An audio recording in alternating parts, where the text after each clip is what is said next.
Morgan, if we could start with you and just if you could help us understand and take us through your journey and tell us what you do exactly and how you got there. So my role with the Denver Nuggets, so I am our basketball operations coordinator slash player programs, which kind of is an all-encompassing role to say anything that happens off the court is kind of my realm. I help with that. On the kind of more individual level, we have our vice president of basketball admin who's going to do more in terms of like team travel and team hotels and things like that. But I kind of make sure that guys are taken care of um, from the other side so that when they are on the court, they can be their best selves. So whether that's their contracted appearances that they have, so like what we're doing now, making sure that they're out and about in the community and their passion projects can come through. Wayne and I will tag team on that. But anywhere from, when trades happen, when we draft people, helping them with their relocations, as Jeff said, making sure their families are taken care of. The guys are on the road so much so it's a comfort for them to know that they have people in the hometowns who can help with, hey, my wife needs a car. Hey, can you help with, the kids need schools. How do we get them into school? So those are kind of my realm. So it's kind of funny. After 6, 7 months, I don't exactly know how to put my job description into a short, concise answer just yet. But all I can say is it's a lot of fun and every day is different. So it's pretty good. That sounds super dope. So is this a position like something that you've always wanted to do? Like, how did you end up here? Because I know you, like you just said, you've only been here like 6 to 7 months. So what was your previous position before this, and how did you make your way all the way up to working with the NBA and the Nuggets? Sure. So my journey is not exactly traditional. While I am tall, I was a volleyball player, not a basketball player. And so I kind of had the surround system, like, the systems that we have in place, kind of that I just mentioned. As a volleyball player in college, I played collegiately over at West Virginia University. And so kind of started to get exposed to all that is off the court. So, nutrition, finances with our scholarships that we got, education, and how important even just going to classes and knowing that they really had our lives pretty scheduled. And so take that to the next level in the pros. And I always knew I was my career was great, but I knew I wasn't wanting to play professional or anything like that. So it's kind of figuring out what was the next step for me. So I worked for a sports agency that had actually started out in West Virginia with some of my classmates from my master's degree. And we were working kind of similar to the role I have now, but with international players overseas. So obviously different. I'm not in the gym with them all the time or in the arena, but it's more, hey, my family member wants to come across the country, or helping them, transfer money from dollars to whatever it might be in the country that they're in. So I was doing that and then really missed home. I'm from Denver, as we've all kind of talked about. Denver's great. And so I knew I'd always kind of wanted to get back here and had followed the Nuggets my entire life. And so I was actually, when I moved back, didn't find the exact job I wanted. So I took a break from sports and went to work in the nonprofit world for the Colorado Women's Chamber of Commerce. I ran their sales department. And so did all their memberships and partnerships and got some really deep knowledge of what, other opportunities there are here in terms of industries in Denver. And then about, let's see, early 2020, I was contacted by someone who used to be in my role here at the chamber, here we go, here at the Nuggets. And they had asked if I was interested in jumping back into the sports world. And I at that time was ready. But the world was not. The pandemic hit shortly after I first started talking with them. And so we know, about 18 months later, the world kind of got normal again. And I just kind of kept in touch with them and had kind of shown my interest in and why I wanted to be in this role and the surround sound and what I think coming from the nonprofit world could do for a role like this, especially with expanding our world here in the community and partnering with people like you all and, athletics and beyond, and how that side was so important. And so long story to say that I am now here and get to do what I love both on the sports side and stay in the community. That, well, man, you stole all of my questions from me because that explains why you're doing such a good job at it. You know what I mean? You were already plugged in, Yeah. like it seems like you came with the cheat code a little bit. It definitely helped in the interview process to know that, they were like, "Well, who do you know in this world and who do you know here?" And being from Denver for so long. So I'm 25, but spent, my first 19 years here, or 18 years, went to college and then moved right back. And so I know everybody. And I think I tell people all the time that sales experience, and it's something I think we have actually talked about in our meetings up till this, a lot of times the easiest way to get into the sports world outside of like a front office job or being a player, as we've talked, is through ticket sales, because every team, no matter where you're at, needs tickets to be sold, and that you don't need much experience to do it. But I think selling something builds so many skills. You can talk to people, you can articulate, you're well spoken. I think selling is something that's so important. And so that was a big selling point, I think, for me with, the team here, that hey, I'm not afraid to make those calls. I'm not afraid to talk to people in the community. The players don't scare me because I've talked to CEOs of multiple, massive companies as well. So that was kind of something that I think helps in general. So for people looking at ways into sports, ticket sales is definitely a way to do it. And it teaches you how to deal with rejection too, right? Because that Mhm. happens in sales. Yep. It Man, does. It happens a lot. So yeah, and I think absolutely. Once you get good at running with the nose and maybe turning some of them into yeses, it opens a lot of doors. no doubt. Golly. All right. So, and we talk about, again, just different career paths in sports that aren't on the court, aren't on the field, aren't on the ice. Um, Tell me, as you look around the office and you observe just the many moving pieces that make up the Denver Nuggets. What are some things that you could see young people getting themselves into that they may not be aware of? For sure. Yeah. I think you kind of hit it on the head when we first transitioned from Jeff to this. We did a survey. So the survey goes out every year and we kind of talk. It goes out to everybody who touches the Denver Nuggets in some capacity. And it goes out to about 360 people, because it's anywhere from, the people in equipment who help with, what are the guys wearing that day? What are the basketballs where they need to be? Are the hoops angled right? The changeover. So our building, we share it with the Avalanche and the Mammoth at the moment. And so, what goes into building, ice, if you're ever down on our court, it's decently cold because the ice sits underneath there all the time and they build our court on top of it. And then I haven't been to a Mammoth game yet, but I would imagine it's similar, that they build it on top of the ice because they're not going to move giant panels of ice every time. And then you add in all the concerts and different things that our building holds. And so there's that piece of it. But then it's anywhere from technology to PR. We have 3 people who are in PR who do everything from, interviews with the guys, tickets, helping with all of that, making sure they're out in the community and people have access, and media.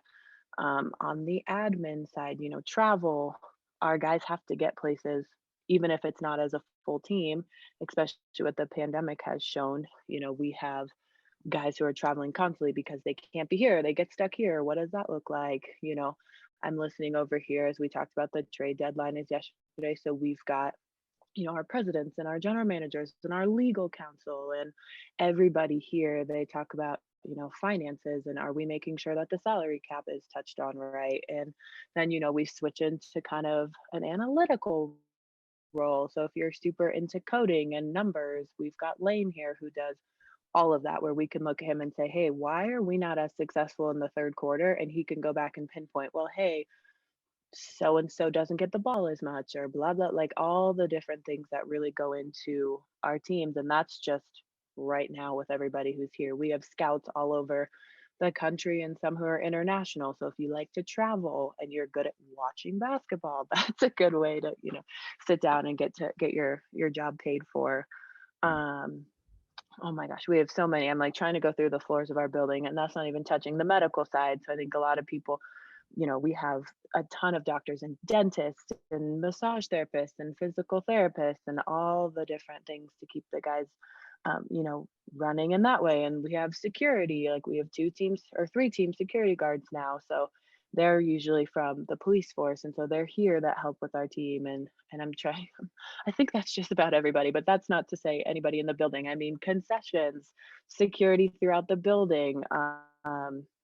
I mean, the people who keep the lights on. We have game pres, marketing, digital content. I mean, there's tons. I could go on and on probably for another hour of just all the different people that are somehow intertwined in the sports world. And that's before you look at our, you know, external presence into a community relations, sponsorship, and all of that. So sorry to talk your ear off, but that that's a good snapshot There's a team dentist. of all there is.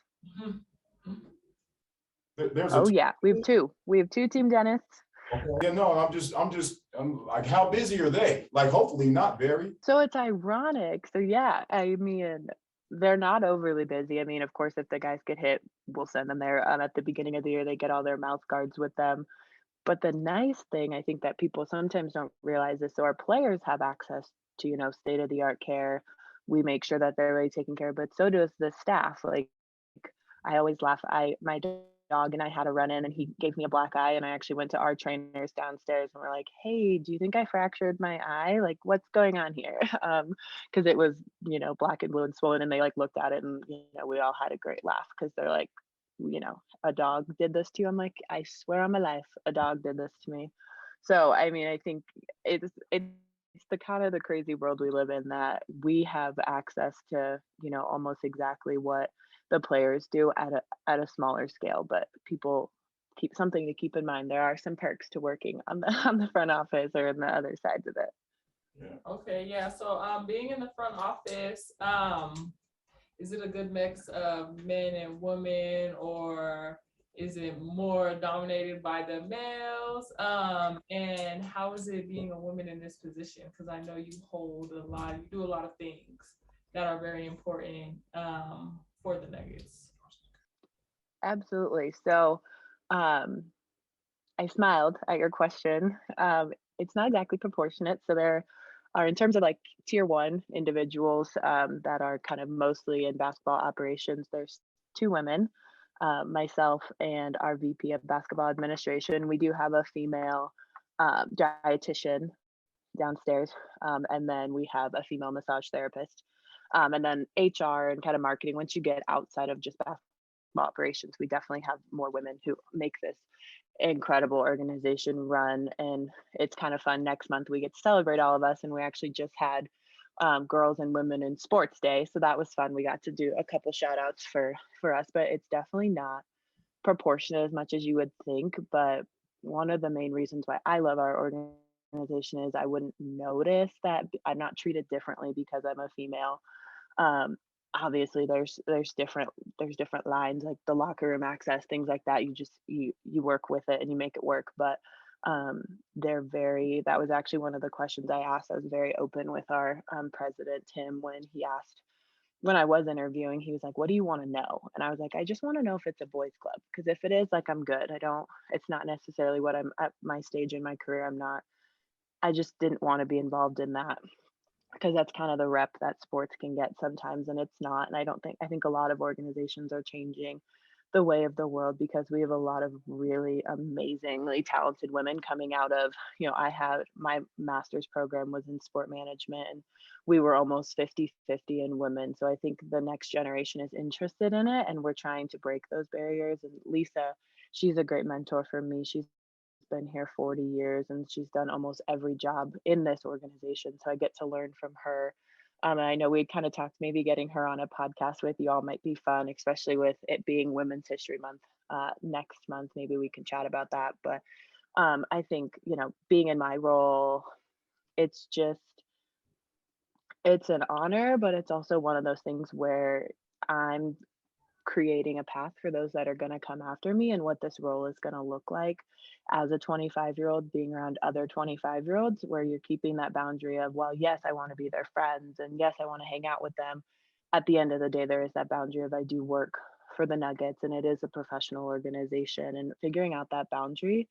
I will say, getting to know more of my counterparts in the league, a lot of us are women, and I don't know if that's because the nature of what we do and the trust factor of with the players, I think it's a little bit, some of them are more comfortable with women, as we've talked about in some of the interviews. I think a lot of them were raised by single moms or have sisters or nieces or whatever it may be. And so I think women, um, it's a nurturing role. I like to say, well, a lot of what I do is logistics. At the end of the day, a lot of it is, hey, so and so's not doing great. I wonder why. Let's go grab lunch. And it's kind of making sure that there's that softness as well. Um, so I don't know if I answered fully your whole question, but that's kind of, it's super important. I think being a woman in this role, if it's creating those boundaries, like in any role, and just really sticking to that and knowing that at the end of the day, what we do here is really important too. Can you speak a little bit about the Nuggets specifically? And it sounds like there's some intentionality there with being inclusive and diverse and all of those great things. And then obviously the work that you all have done in terms of reaching out to grassroots community organizations and connecting in the way that you have. Why are those things important? Where does that directive come from? Is that a top-down deal? Is that something that is kind of you're the epicenter of? Tell me about the organizational stance on what we're doing today. Absolutely. So this is kind of where I know Wayne can't speak at the moment, but kind of bringing him into this too is that it's super important. Both of our roles. So I started in August of this, I guess, last year, and he started just about a month after me. And I think there was a lot of intention behind our two roles. They're different than they had been in the past. We've had someone who's kind of in basketball operations, my side, and then someone who's more director of engagement and what does that look like. But I think really from Tim, our president, down, it was how are we going to do it differently? And I think, the big buzzwords from the NBA, we have mental health and social justice. And I know in the last, the bubble that we were in for 2020 really put um, a spotlight in on that we can do more across the NBA. But I think for Denver specifically, we know we need to do more because the Denver Nuggets have a massive platform here, and it hasn't necessarily, I think, been utilized the way we would see it or in the way that connects our players in with some of their passion projects. Of course, we've got those massive, nonprofits that we work with, so Special Olympics and some of our other ones, which are incredible, and we value those relationships. But I think we wanted to take a step back and say, what else is there in Denver? And that was kind of where Wayne and my role. So I've explained that I'm from the nonprofit side in terms of, chambers. Wayne is actually from education. And so we both really have in education and then also has a music background. And so I think we have different approaches to the traditional, who are we going to get involved with and how do our athletes get involved and what platforms can we use? And so with us, it was really, hey, there's a lot of really awesome grassroots programs that don't get the, NBA stars that get to come hang out all the time, or Special Olympics is all over, and I have amazing friends that work for them, and we've done partnerships with them forever, and it's nothing against them. It's just, hey, how do we spread the love somewhere else, and how do we, kind of as we've had Jeff and Will and Bones on here, we get to expose them to Denver, really, truly these organizations that are changing Denver. And so, as they all kind of mentioned, a common theme is that they have nonprofits back home that they get to work with, or community partners back home, rec centers, things like that, which is awesome because, of course, we want them to make sure that their homes are really well represented. But Denver's also their home, and we wanted to make sure that they felt like they could take an impact here and make it just as big. And so, with this partnership, which I know as we had more conversations with our community relations department, it's been kind of in the works for a while of, hey, athletics and beyond, what can we do with them? Because that's truly what the Nuggets are. We've got the athletics and we've got the beyond. So how do we get involved more with them? And I think it was just kind of taking that time of, hey, how can we, what does that really intentionality look like? Is it podcasts where you guys get snapshots into the guys' lives? When, the pandemic ends, do we get to bring them to to your facility and they get to do math hoops? And how do we really kind of take those big picture initiatives that the chamber, that the league gives us, these massive, how are you getting involved in the community and your DEI and your social justice and mental health and all of that, and how do we whittle that down to here are organizations in Denver that we get to impact that aren't necessarily the ones that get the millions of dollars of grants and things like that, they really get to take our platform and we get to boost them. It's kind of one of those things like the Denver Nuggets that most people know who we are. How do we get to shine a light on who other people are so that they can have that spotlight? We don't necessarily need it. Just in the nature of professional sports and what that world is, it doesn't need to be marketed, whereas we can take that platform and market some other people. Well, I got to tell you, we are more than grateful for what you all have done, and obviously we've got a few more things in the works, so we're looking forward to that. I want to send a personal shout out to you, and I think every organization, professional sport organization, professional nonprofit, whatever it is, would be lucky to have a Morgan in their office. So thank you for the phenomenal job that you've done, and we look forward to working with you more. So it's awesome. Thank you. Thank you so much. We love you all. So thanks for bearing with us and getting these guys on there, and anything I can do to support your mission and get these guys on there, just let me know.